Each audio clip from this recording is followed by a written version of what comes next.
নমস্কার বন্ধুরা, আধ্যাত্মিক অরূপ কথায় আপনাদেরকে স্বাগত জানাই।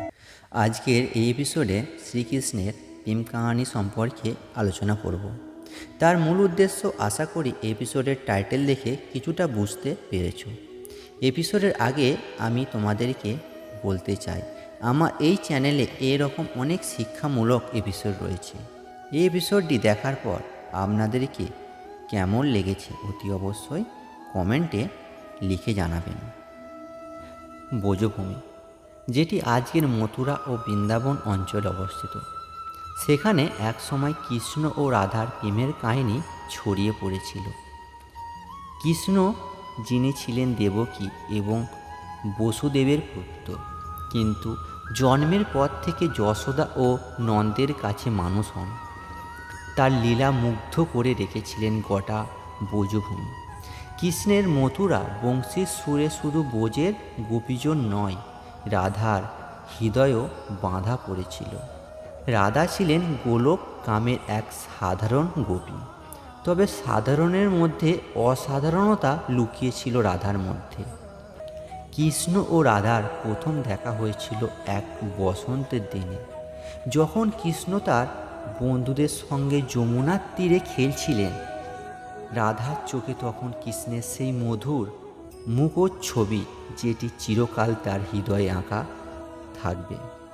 কৃষ্ণ ও রাধার প্রেমের সম্পর্ক ছিল এক গভীর আত্মিক সম্পর্ক, যা কোনো সামাজিক নিয়ম বা নিয়মাবলীর মধ্যে আবদ্ধ ছিল না। তাদের প্রেম ছিল চিরন্তন এবং শাশ্বত।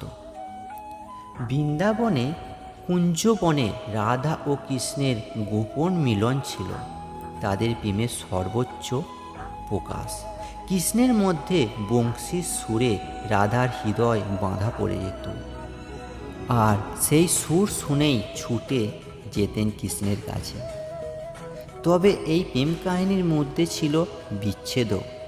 কৃষ্ণ যখন মথুরায় ফিরে যান তার পিতামাতার কাছে, তখন রাধা ও ব্রজের গোপীগণের হৃদয় ভেঙে যায়।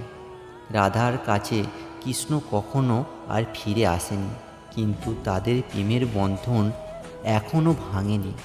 রাধার বিশ্বাস করতেন কৃষ্ণ চিরকালই তার হৃদয়ে বাসা করবেন। তাদের প্রেম ছিল সেই গভীর, যা কেবল তার জীবনের মধ্যে সীমাবদ্ধ নয়, এবং সেই প্রেম সমস্ত সময়, সমস্ত যুগ ধরে চিরন্তন। রাধা কৃষ্ণের সেই প্রেম কাহিনী আজও বাংলার ঘরে ঘরে প্রচলিত। এই প্রেম কাহিনী আমাদের শেখায় যে প্রকৃত প্রেম কখনো সময়ে বাঁধনে আবদ্ধ হয় না। রাধা কৃষ্ণের প্রেম আমাদের শুদ্ধ ও নিবেদিত প্রেমের আদর্শ দেখায়, যেখানে কোনো চাওয়া পাওয়া নেই, আছে শুধু ভালোবাসা, শুদ্ধতম অনুভূতি। এইভাবেই রাধাকৃষ্ণের প্রেমের কাহিনী বাংলা মানুষের মনে, গানে, সাহিত্যে ও সংস্কৃতিতে যুগে যুগে বেঁচে আছে। তবে বন্ধুরা, আজকের এই এপিসোডে যদি আপনাদেরকে ভালো লেগে থাকে তাহলে লাইক অ্যান্ড শেয়ার করবেন।